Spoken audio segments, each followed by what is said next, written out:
J'ai dit les chrétiens. J'ai dit les frères, il y a les frères. Les sœurs qui sont obligés d'aller se reposer.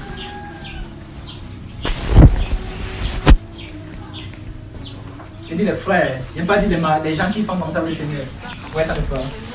Je n'ai pas dit les gens qui. Je n'ai pas dit les gens qui jouent avec le Seigneur. Je n'ai pas dit les gens qui sont un peu dedans, un peu dehors. C'est les frères qui sont obligés d'aller se reposer parce que les temps sont marqués pour eux. Ça peut être moi, ça peut être vous, ça peut être ceux du monde entier qui servent Dieu. Mais particulièrement au Cameroun. Particulièrement au Cameroun. C'est une prophétie qui concerne particulièrement le Cameroun. Ils sont obligés d'aller se reposer. À tout moment, on peut entendre des cris de détresse. J'ai dit les, pas dit les.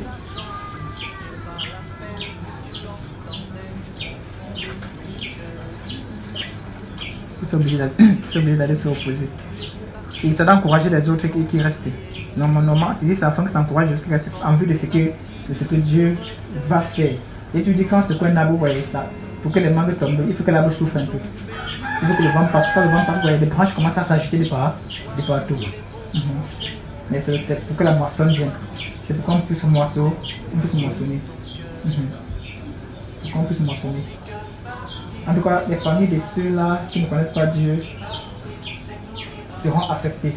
D'autres croiront et d'autres résisteront. En fait, ça c'est normal en réalité. Ça c'est même pas quelque chose à dire que ça c'est comme ça. D'autres vont dire c'est vous qui avez fait ceci, ça colle ici, ça colle. Enfin, si mon fils va écouter, si ma fille va écouter, elle sera ici, elle sera là-bas, certainement. Mais bon, ça c'est un détail. Ça c'est un détail. Donc, à tout moment, on peut entendre des cris de détresse. Mais ceci doit être pour nous des consolations, ceci doit être pour nous des encouragements. À savoir que l'un de nous est allé se reposer. À savoir que l'un de nous est allé se reposer, ça doit être pour nous des encouragements. Une façon de tenir encore ferme, de montrer qu'on a encore du travail là.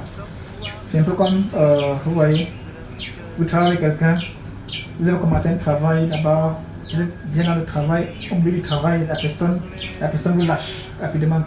Vous voyez que vous avez maintenant pouvoir à faire et pour la personne à faire.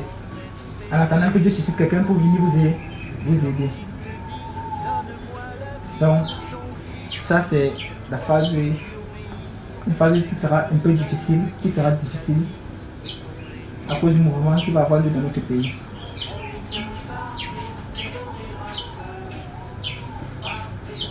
Mais nous seuls pouvons comprendre ça et savoir comment prier. Et savoir comment revenir, vous voyez, quand la chose était ainsi, les apôtres sont revenus à eux-mêmes, ils ont considéré les voies de la prière. Ils sont revenus jusqu'à ce que le Seigneur les fasse manifester. Ils sont restés dans l'intimité jusqu'à ce que le Seigneur dise que maintenant sortez.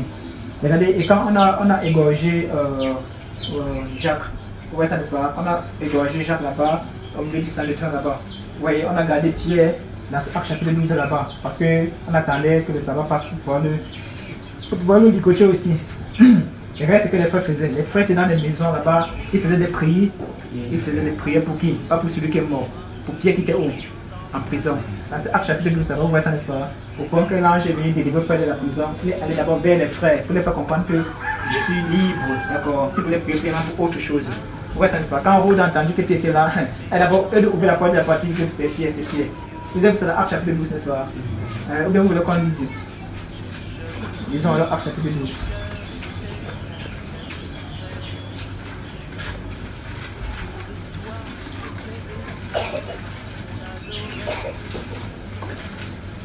À partir du verset 1. Actes des Apôtres chapitre 12, oui. Verset 1. Oui. Vers le même temps, le roi Hérode se mit à maltraiter quelques membres de l'église. Il fit mourir par l'épée Jacques, frère de Jean. Voyant que cela était agréable aux Juifs, il fit encore arrêter Pierre. Vous avez vu ça, n'est-ce pas? Dans le but de ceci, c'est pour que les gens qui ne connaissent pas Dieu soient contents. En disant que les chrétiens, les gens qui disent Alléluia, ou ça, n'est-ce pas? Disent n'importe quoi, on va les traiter pour que la maman qui voit à cause de ceux qui font le faux, d'accord, on va même mélanger ceux qui font le vrai. Mais ceci, c'est à dessein. Verset 3. Voyant que cela était agréable aux Juifs, il fit encore arrêter Pierre. C'était pendant les jours des pains sans levain.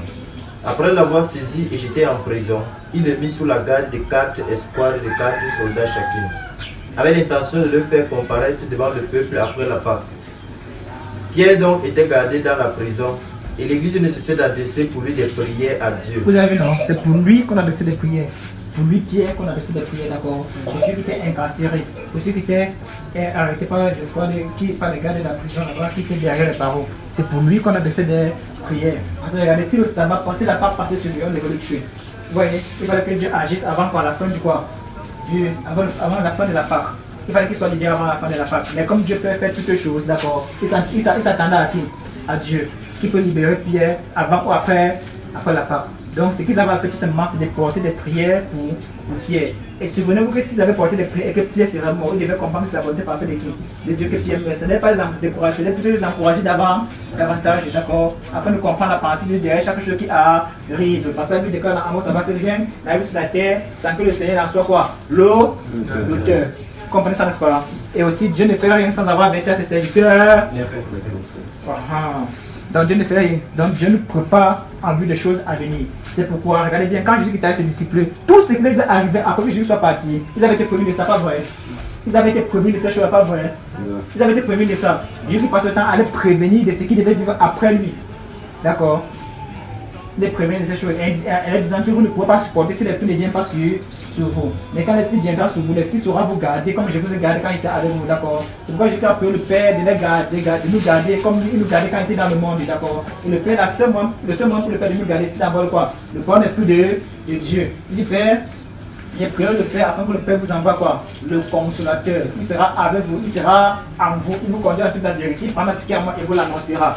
Ouais, ça n'est-ce pas? Après, il dit, je ne vous abandonnerai pas, vous ne laissez pas orphelin. Je suis avec vous tous les jours jusqu'à la fin du monde. Si vous m'aimez, le Père vous aimera, le Père et moi, on viendra où? Chez vous, on fera de vous notre quoi? Notre demeure. Donc, il fallait que Jésus lui-même vienne sous la forme du Saint-Esprit pour nous donner la consolation selon qui? Selon Dieu. Alors, si c'est que la chose n'est pas ainsi, d'accord, ça va créer sur nous quoi? Le découragement. Vous voyez ça? C'est pourquoi il est temps que nous redoublions quoi? Des prières, afin que lorsque les moments difficiles viendraient, à cause des choses à venir que Dieu ferait avec l'Église, d'accord, que nous puissions supporter à cause de son bon esprit qui est en nous. Alléluia.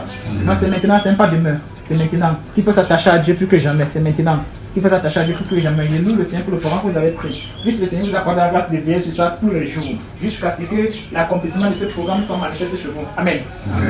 Ne lâchez pas un juste sans faire cela. Ne lâchez pas. Vous n'avez pas besoin de voir les manifestations ou la non-manifestation. Vous avez besoin seulement de persévérer dans vos engagements. D'accord. Souvenez-vous qu'il n'est pas bien de faire un vœu à Dieu si on n'est pas prêt de tenir notre vœu. Dieu n'est pas notre ami, nous aussi nous sommes sur la terre. Après le prophète Samuel dit que ne dis pas que c'est pas une avertance que tu as fait cela, d'accord? Comme Dieu est, préserve ta bouche de quoi? Des paroles futiles.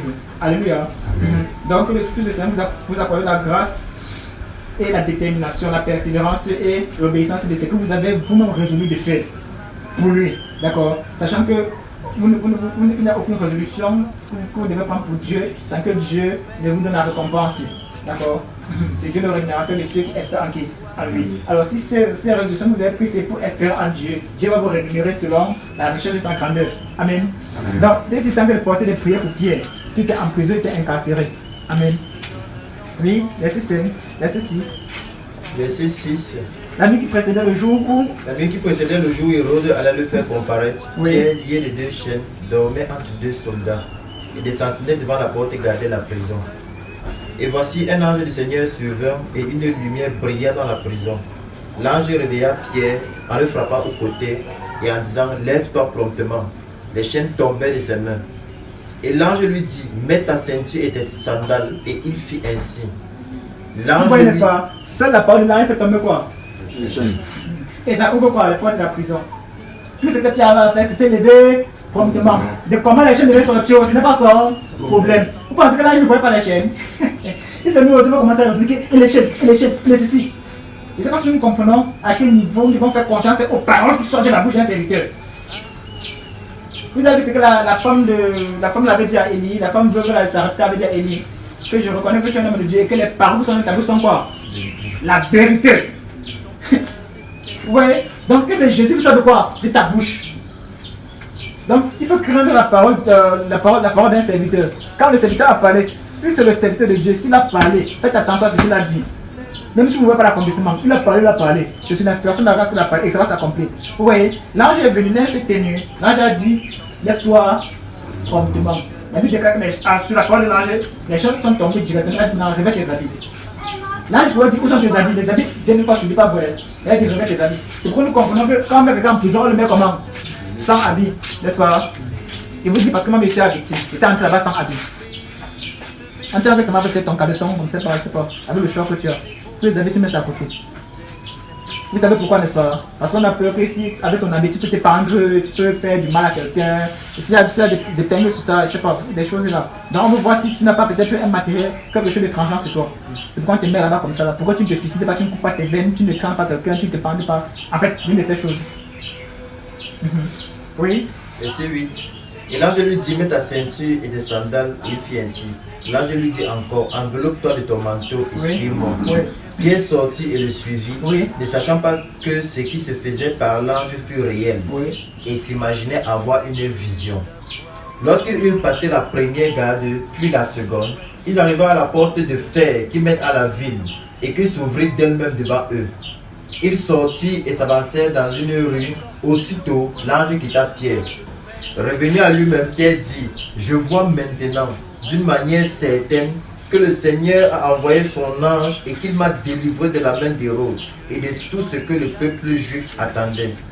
Après avoir réfléchi, il se dirigea vers la maison de Marie, mère de Jean, surnommé Marc, où beaucoup de personnes étaient réunies et priaient. Il frappa à la porte du vestibule et une servante nommée Rhode s'approcha pour écouter. Elle reconnut la voix de Pierre et dans sa joie, au lieu d'ouvrir, elle courut annoncer que Pierre était devant la porte. Il lui dit, tu es folle. Mais elle affirma que la chose était ainsi. Et il dit, c'est son ange. Cependant, Pierre continuait à frapper. Ils ouvrirent et furent étonnés de le voir. Pierre dit, c'est son. Pierre dit, c'est son. Vous avez vu dans Job chapitre 33, verset 23, n'est-ce pas? Il y a un ange qui fait comment, qui intercède. Il n'y a pas pour lui un ange sur les 1000 qui intercède dans sa famille. Vous voyez ça, n'est-ce pas? C'est son ange. Ça vous avez compris. Donc, vous comprenez que chaque enfant de Dieu a un ange protecteur. Vous avez ça, n'est-ce pas? Alors, regardez, vous pouvez avoir une vision. En fait, vous pouvez en train de vivre une réalité. Vous voyez ça, n'est-ce pas? Mais vous ne savez pas que vous avez vécu une réalité. Parce que Pierre ne savait pas que la était comment réel. C'est pourquoi vous voyez Paul dit, s'il est dans son corps ou à son corps, je le sais, Dieu le sait. Ou bien ça veut son corps qu'il est parti là-bas. Ou c'est spirituellement qu'il est parti, il ne savait pas. Vous voyez ça, n'est-ce pas? Parce que la chose était tellement puissante que, en réalité, même son intelligence a cessé de faire comment? De réfléchir. Oui, c'est ce qui arrive à Pierre. Donc l'ange a vu une réalité, mais il s'est dit en lui que c'est quoi? Une vision. Vous voyez ça, n'est-ce pas? Alors, vous voyez que on dit beaucoup de frères étaient venus chez Marie, mais des gens sur le même marque. Vous voyez, en train de lever des prières. Vous voyez, maintenant, quand Pierre a réfléchi, il faut qu'il laisse se révéler à eux, donc l'ange l'a libéré. Alors qu'ils ont dit que Pierre était libéré, d'accord? Ils vont commencer à rendre quoi? Gloire à Dieu. Regardez même au point, tellement ils étaient dans la prison de la prière, au point où ils n'ont pas cru à la parole de qui? D'Hérode. C'est à dessein qu'Hérode n'a pas ouvert la porte, elle leur dit d'abord que c'est Pierre. Ouais, ça n'est pas. Pour que nous comprenions aujourd'hui que, regardez, nous pouvons être en train de prier pour que ça s'accomplisse, le gouvernement s'accomplit. On refuse la sécurité, c'est accompli. C'est pas ce que vous voyez. Donc la chose est ainsi dans la Bible. Et c'est des choses que nous vivons au quotidien. La Bible nous montre, c'est écrit dans la Bible pour que nous comprenions, pour que nous ne donnions pas l'exemple de cela. Ils ont porté une prière à Dieu, Dieu a exaucé, d'accord? Et ils ont douté, en fait, pas qu'ils ont douté, ils ont refusé d'accepter que Dieu, en fait, ils n'ont pas cru en eux que la chose était accomplie à cause de la pression des Juifs, parce que les Juifs aimaient comme maître qui les chrétiens. Alors c'est venu faire, c'est ça, créer un autre état d'esprit dans ce genre-là, d'accord? Au point où tout ce qu'ils pouvaient faire, c'est donc c'est que Dieu fait bien la chose devant eux pour qu'ils voient que non, vraiment, la protection est devant nous. Ouais, ça. Alors, quand Pierre se présentait à eux et dit, voici, je suis en train d'aller de l'autre côté, et sachez que Dieu m'a délivré. Ouais, ça n'est-ce pas? Alors, regardez, ils n'ont pas prié la porte, la prière pour Jacques est mort. Voilà, Jacques est mort là-bas depuis le début, avant la Pâque. Maintenant, voici Pierre ici là, ça c'est la veille du jour qu'on devait comparer devant le Sanhédrin pour être jugé et condamné. Dieu l'a libéré. Donc, la chose c'est quoi? C'est que nous devons nous concentrer sur ceux qui restent à mourir. Mais sur ceux qui vont nous quitter, nous devons rendre gloire à Dieu pour ça. Souvenez-vous quand Étienne a été lapidé là-bas, vous pensez qu'il était la seule personne? Je ne pense pas. Il n'était pas la seule personne. Mais le châtiment est tombé sur lui. Et quand c'est tombé sur lui, regardez bien ce qu'il a dit, Seigneur, le crime qui leur impute par ça comme étant quoi? Un péché. Regardez jusqu'à son bien soufflé, il est là pour intercéder pour ceux qui le maltraitent. Vous pouvez maintenant comprendre pourquoi Jésus dit prier pour vos ennemis. Alors pas prier pour vos ennemis tant que l'esprit de la prière n'est pas venu sur nous. On va prier, à un moment donné, on va se fatiguer et on va commencer à maudire. Ouais, ça n'est pas. Donc nous avons besoin de la présence de Dieu. Soupirons, si nous soupirons au Saint-Esprit, le Saint-Esprit viendra. Si nous soupirons, il viendra. Si nous soupirons de la bonne manière, il viendra. Il y a une façon de soupirer, la seule manière de soupirer, c'est en s'approchant des Écritures constamment. En étant obéissant et fidèle au moins de paroles dites par l'Écriture. Vous pensez quand ils sont sortis comme ça, ils n'ont pas continué à prêcher. Ils ont continué à prêcher, n'est-ce pas? On n'a pas continué à les persécuter. On les a toujours persécutés. Comme vous allez voir au chapitre 5 là-bas, on les a attrapés, on les a sévèrement frottés en les défendant. Ils n'ont pas en ce moment-là. Anti-obéi, non. Ils ont dit, Jésus en vous-même, c'est convenant de croire aux hommes plutôt qu'en Dieu. Alors ils ont compris qu'il était convenant de croire en Dieu. Il était obligé, lié par l'esprit, pour faire ses l'œuvre du Seigneur. Alléluia. Amen. Donc regardons encore un peu la Bible, poussons un peu le point dans 1 Thessaloniciens chapitre 4. Regardons quelque chose à peu. 1 Thessaloniciens chapitre 4.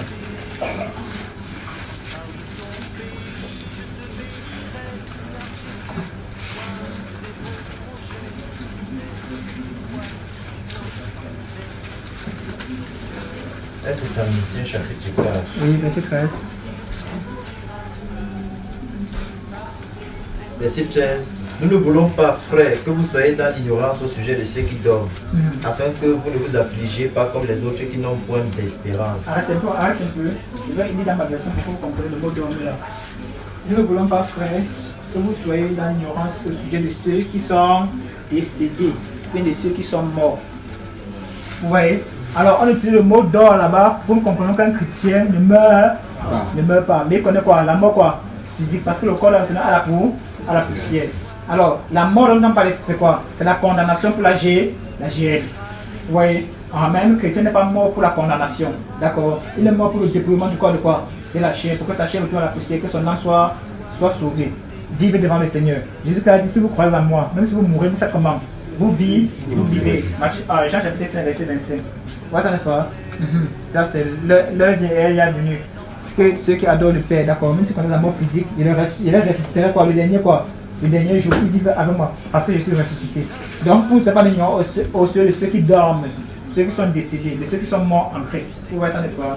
Ne soyez pas l'ignorer et ne vous laissez pas affliger. Vous voyez ça, non?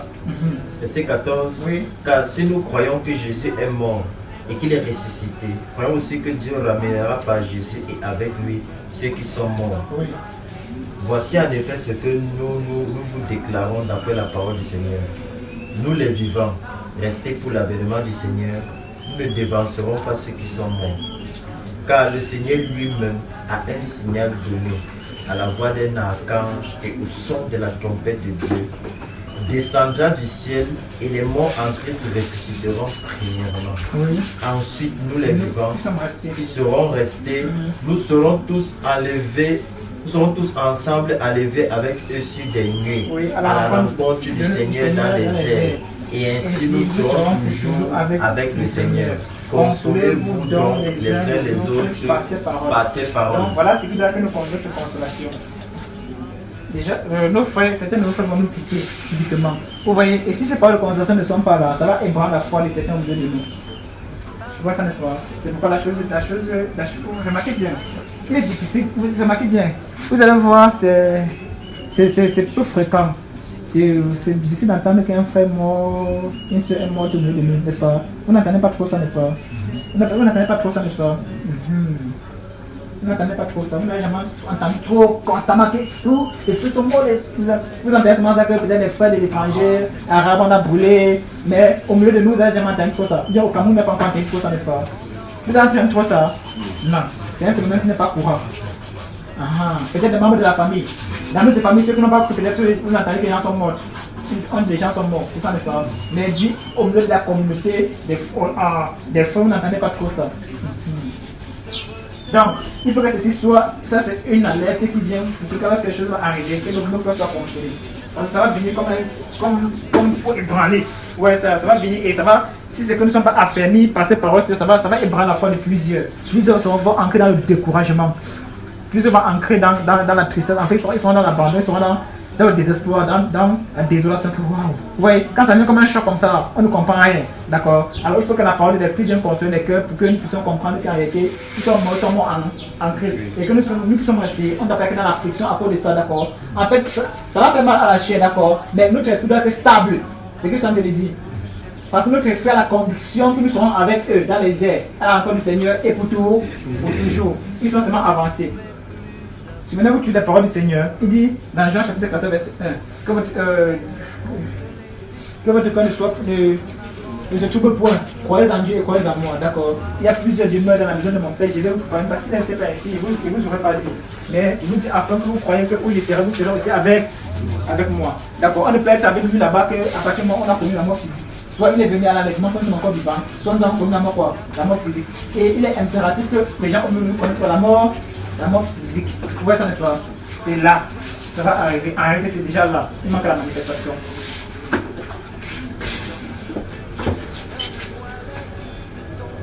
Donc, tenons ferme. Ce que vous entendez, gardez ça à l'intérieur de vous. Gardez ça à l'intérieur de vous. Ça, c'est les paroles qu'on n'aime pas trop qu'on prêche. Mais bon, ça, c'est des cris d'alerte. C'est des cris c'est afin d'éveiller le peuple de Dieu, que le peuple de Dieu entre à une conscience. La conscience de Dieu. Vous voyez, il dit que réveille-toi toi qui dors, réveille-toi ton sommeil et Christ t'éclairera. Donc le Seigneur nous éclaire afin que nous ne puissions pas être dans le découragement lorsque ces choses-là vont arriver. C'est un peu comme qu'il est ténèbres, comme la lumière subitement, la personne s'effraie. Vous voyez, ça ne se passe pas comme ça pour nous. Quand la lumière va venir, ça doit nous trouver lumière. Vous voyez, soit ça fait grâce à notre lumière, soit ça fait qu'on comprend la lumière. En fait, ça nous rend conforme à la même lumière là. Vous voyez, ça n'est-ce pas? Ça doit arriver, mes frères, et c'est déjà là. Ça c'est pour le Cameroun particulièrement là. Les autres pays, ça va les toucher, mais vous voyez, quand ça va toucher notre pays, on va se réveiller. Quand ça touche notre pays, la pression ce n'est pas trop ça. Vous voyez ça, n'est-ce pas? La chose ce n'est pas la haine dans le cœur. Ça ne réveille pas les consciences, c'est quoi. Mais quand ça touche à la sainteté au milieu de la maison, on commence à comprendre que la chose est passée sur nous. Que voilà, ça peut être nous demain aussi. La position avec le Seigneur, la relation avec mon entourage et autres. Les ordres de ma maison, vous savez, les ordres dans ma maison. Qu'est-ce que j'en fais? Donc, tellement de questions dont les réponses ne peuvent se donner qu'à partir du moment où on se tourne vers la quoi? La méditation de la parole de Dieu. Alléluia. Amen. Que Dieu bénisse votre intelligence qui écoute ces paroles-ci. Apocalypse chapitre 14.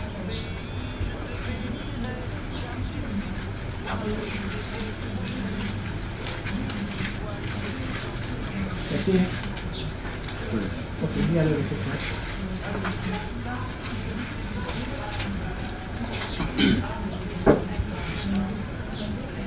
Oui. Apocalypse chapitre 14, verset 13. Oui. Et j'entendis du ciel une voix qui disait, écrit, heureux dès à présent les morts qui meurent dans le Seigneur. Oui, dit l'Esprit, afin qu'ils se reposent de leurs travaux, car leurs œuvres les suivent. Alléluia. Amen. Heureux dès à présent. Vous voyez ça, n'est-ce pas? Regardez, ça c'est un présent, ça qui est en action. Vous voyez, c'est un présent continu. Vous voyez, la chose est en train de se passer. Heureux dès à présent ceux qui meurent dans quoi? Dans le Seigneur. Ils sont heureux. Tout simplement, mes frères. Donc, si quelqu'un quitte au milieu de nous et que nous avons la conviction que la personne est dans le Seigneur, d'accord, sachant que la personne est heureuse. Et nous devons être heureux pour la paix, pour la personne. Espérer retrouver la personne aussi où elle se trouve, d'accord, en vivant dans le même pacte que la personne, d'accord. Le plus important, c'est de vivre dans le même pacte que la personne. Si la personne a vécu dans le pacte du Seigneur, vivons dans le même pacte que la personne, afin de vivre dans le même pacte du Seigneur pour retrouver la personne aux côtés de Dieu. La Bible dit que Dieu déclare qu'ils se reposent de leurs travaux et les œuvres les suivent. Ils se reposent de leurs travaux. Vous voyez, il s'est fatigué sous le soleil à servir Dieu, d'accord. Dieu l'entraîne dans le repos. Et il va se reposer maintenant. Et tout le travail qu'il a fait sur la terre, la Bible dit que ça le suit. Si la personne sur la terre a fait du bien aux gens, d'accord, tous ces biens qu'il a fait aux gens, d'accord, vont le suivre dans l'au-delà. En tout cas, le chrétien ne fait pas le mal. Donc ce n'est que les biens là qui vont le suivre. Et c'est pas ça qu'on comprend ça. le chrétien ne peut pas demander pourquoi. Parce qu'il est déjà renouvelé, d'accord. Il n'a plus la conscience du mal, il n'a plus la conscience du bien. Parce que la Bible dit qu'il faut qu'il apprenne à rejeter le mal et à choisir quoi? Le bien. Ça fait du moment qu'il a rejeté le mal, qu'il a choisi le bien, qu'il a mis dans la conscience de quoi? De la vérité. Et s'il est dans la conscience de la vérité, c'est-à-dire que tout le bien qu'il va faire dès ce moment-là, ça va le suivre dans l'au-delà. Et ça va seulement vous êtes avec moi. Donc, vous prenez le passage, Hébreux chapitre 4, verset 10, notez ça quelque part, Somme chapitre 116, verset 15, Somme 72, verset 14, vous allez lire à la maison. Il dit que je n'expliquerai pas davantage, je vais seulement donner ni quelques versets. Vous allez vous méditer là-dessus, vous laisser conduire par la présence de l'Esprit afin que vous puissiez prier pour ça. Et prier les uns pour les autres aussi. Prier les uns pour les autres aussi. Vous avez le passage. Hébreux chapitre 10, Hébreux chapitre 4, verset 10. Somme 116, verset 15. Somme 72, verset 14.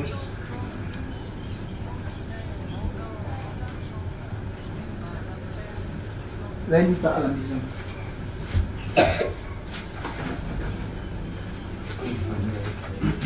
Somme 116, c'est ça? Somme 116. C'est ma ta voisine, c'est ta voisine. 116, verset 15.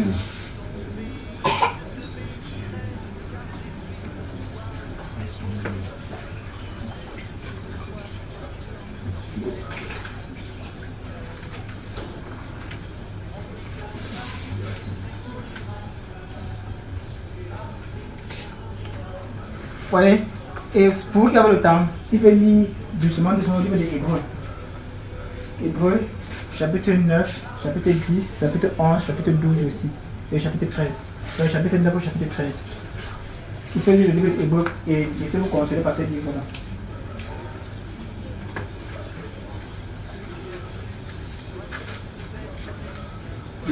Laissez-vous consoler et conduire par ces livres-là. Hébreux, chapitre 9, 10, 11, 12 et 13. Donc quand l'angoisse va véritablement venir, ce sera un choc en milieu chrétien. Mais souvenez-vous, il faut que la tribulation produise en nous quoi? La joie. Donc ça y est, n'est-ce pas? Il faut que ça produise en nous la joie. Et quand ça produit en nous la joie, d'accord, ça fait qu'on ne fait plus de ce que nous avons un acquis. On met ça à la disposition des uns des autres. Sachant que nous avons des biens à venir qui nous attendent. La Bible déclare que les Hébreux ont accepté avec joie l'enlèvement de leurs biens. Ils ont accepté avec joie l'enlèvement de leurs biens, sachant qu'ils avaient des biens meilleurs à venir, avec joie, l'enlèvement de leurs biens. Ils n'ont pas résisté à ceux qui les arrachaient la barbe, à ceux qui les frappaient le dos. Ils ont donné les dos comme étant le marché de certaines personnes. Vous voyez ça, n'est-ce pas? On a fait Dieu, la Bible dit que c'est ceux dont la terre n'était pas digne. Ils étaient rejetés par la terre, ils étaient obligés de vivre dans les entrailles de la terre. Ils vivaient loin des vivants, parce qu'ils ne trouvaient pas leur place dans la société. Je dis ça afin que quand ceci va arriver, vous voyez, le seul moyen pour nous de persévérer, c'est d'être attachés à la parole de Dieu. Parce que si nous ne sommes pas attachés à la parole de Dieu, nous allons renoncer à la parole de Dieu pour nous attacher au système. Il n'y a pas deux esprits, soit c'est l'esprit du Seigneur, soit c'est l'esprit de l'erreur. Soit c'est l'esprit du Seigneur, soit c'est l'esprit de l'erreur. Que Dieu vous bénisse. Et que ce passage ici, dans la méditation, console vos cœurs. Amen. Amen. Coupant les racines qui te retenaient à ton passé. Par de ton pays, je te bénirai, car j'ai fait pour toi un très beau projet, disait cette voix que tu entendais au fond de ton cœur. On dit que partir c'est mourir un peu, partir c'est mourir un peu,